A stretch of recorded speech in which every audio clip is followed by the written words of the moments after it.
A desembargadora Angélica de Almeida votou nesta quarta-feira, dia 17 de novembro, para que o julgamento do caso Mércia Nakashima seja transferido para o município de Nazaré Paulista, onde o corpo da advogada foi encontrado. 2 desembargadores pediram vistas do processo e a análise foi adiada. Atualmente, o caso está em andamento no Fórum de Guarulhos, na Grande São Paulo, onde a vítima morava e desapareceu. Mércia, ex-namorado do advogado e policial militar reformado, Misael Bispo de Souza, foi assassinada no dia 23 de maio. O corpo dela foi localizado na represa de Nazaré Paulista no dia 11 de junho. Laudo do Instituto Médico Legal apontou que ela morreu afogada. O pedido para a transferência do caso foi feito pela defesa de Misael. O advogado Samir Haddad Júnior afirmou que a lei determina que todo homicídio deve ser analisado na cidade onde ele ocorreu. O vigia Evandro Bezerra da Silva também é acusado de participação no crime.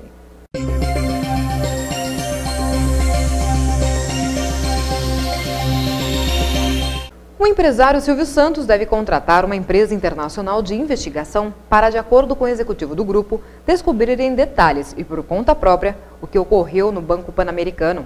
O grupo Silvio Santos, acionista principal do Pan-Americano, conseguiu um empréstimo de R$2,5 bilhões para cobrir um prejuízo causado por uma fraude contábil.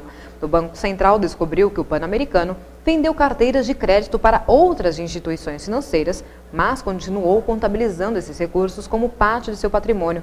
O problema foi detectado há poucos meses e houve uma negociação para evitar a quebra da instituição, já que o rombo era bilionário.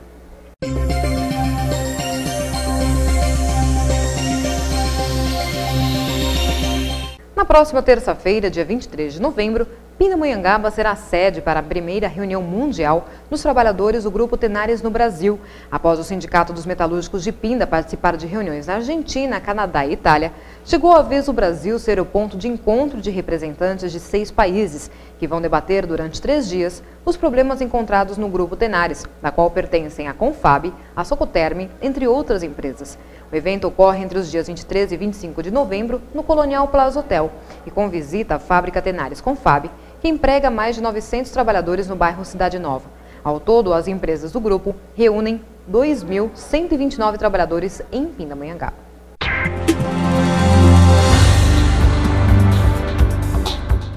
Ministro do Planejamento participa de audiência pública sobre novo salário mínimo. As informações da TV Senado. A Comissão Mista de Orçamento aprovou nesta terça-feira o relatório preliminar do orçamento do ano que vem. O salário mínimo ficou em R$ 540, mas o ministro do Planejamento, Paulo Bernardo, afirma que o valor pode subir. Ele participou de uma audiência pública na comissão. Na audiência pública na Comissão Mista de Orçamento, o ministro do Planejamento, Paulo Bernardo, criticou a proposta da oposição de um salário mínimo de R$ 600. Disse que um aumento de 1% no valor do mínimo representa R$ 1.4 bilhão a mais no orçamento. Ele insistiu no valor de R$ 540 a partir de janeiro, mas admitiu que um valor diferente pode ser definido até dezembro e aceitou negociar. O ministro também defendeu o atual critério de reajuste, usado desde 2006, que leva em conta a inflação e o crescimento da economia dos 2 anos anteriores.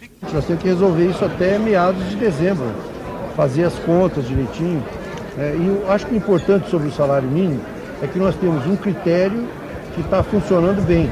Critério que elevou quase 60% acima da inflação do salário mínimo durante o governo Lula. Neste ano nós estamos com um problema, porque o PIB de 2009 foi 0 e nós precisamos resolver o valor do salário mínimo de 2010, 2011 e também o aumento dos aposentados. Nós estamos trabalhando com a ideia da inflação de 2010 e o PIB de 2010, que isso daria R$ 580. 600 é um valor maior até do que as centrais sindicais dos trabalhadores estão pedindo. É o valor proposto pelo ex-governador José Serra. E ninguém discute a competência e a seriedade do ex-governador, que não faria uma proposta dessa em campanha eleitoral se ele próprio não tivesse constatado a possibilidade e a realidade desse valor a partir de janeiro de 2011. Depois da audiência com o ministro, deputados e senadores aprovaram um relatório preliminar do senador Gin Argello, que recebeu 192 emendas. Ele acatou 32 totalmente e 21 parcialmente. O texto básico ainda recebeu 48 destaques, propostas de mudanças. Prevê 3,9 bilhões de reais para compensar as perdas dos estados exportadores com a Lei Candir. No parecer, ficou valendo o mínimo de R$ 540, por enquanto. Nós vamos sentar o ministro Paulo Bernardo, o ministro Gaba, as centrais sindicais representando os aposentados que pediram para participar também e todo o poder executivo, poder legislativo, para sentar e ver qual número pode ser.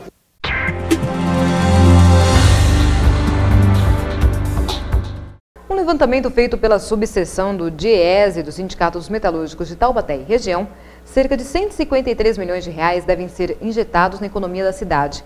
Esse dinheiro é fruto do pagamento do 13º salário dos trabalhadores formais de Taubaté. Ainda de acordo com os dados do DIEESE, o benefício deve ser concedido para 85.259 profissionais. Em comparação com 2009, houve um acréscimo de 24 milhões ao valor total do 13º salário pago aos trabalhadores com carteira assinada, valor que representa 18,6% de aumento no dinheiro injetado na economia da cidade.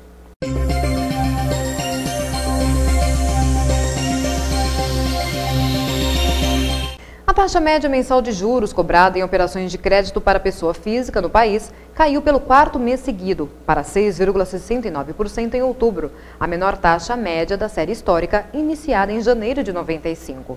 De acordo com a Associação Nacional dos Executivos de Finanças, Administração e Contabilidade, a única taxa que não sofreu redução foi a do cartão de crédito, que segue inalterada em 10,69% desde fevereiro. Segundo o levantamento da ANEFAC, das 6 linhas de crédito para pessoa física analisadas, a maior queda da taxa foi a do CDC, que é o crédito direto ao consumidor, que passou de 2,37% em setembro para 2,29% em outubro, uma redução de 3,38%. A taxa básica de juros, a Selic, subiu 22,86% de janeiro a outubro deste ano, passando de 8,75% ao ano no primeiro mês de 2010 para 10,75% ao ano em outubro, segundo o levantamento.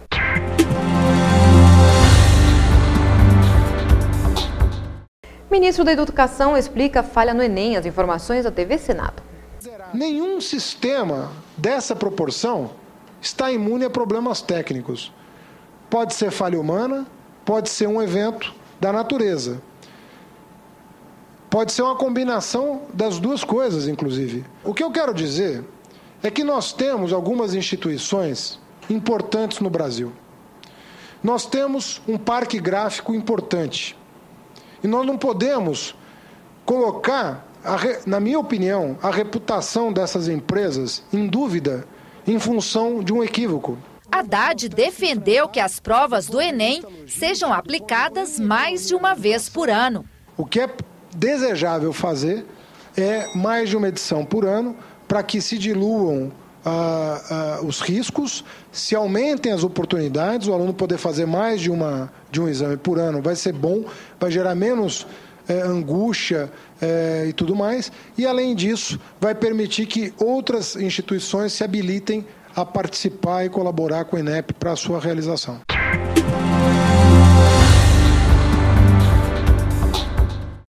O Senado concluiu a votação de um projeto de lei que dá mais transparência às investigações de acidentes aéreos. Aprovado em caráter terminativo pela Comissão de Constituição, Justiça e Cidadania, o projeto altera o Código Brasileiro de Aeronáutica e determina que a empresa responsável pela aeronave publique, em até 90 dias, uma nota oficial com conclusões periciais do acidente.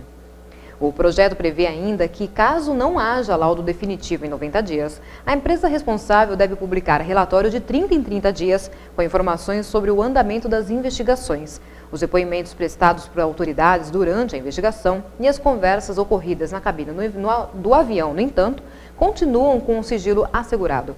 Como o texto sofreu alterações no Senado, vai voltar para análise da Câmara dos Deputados.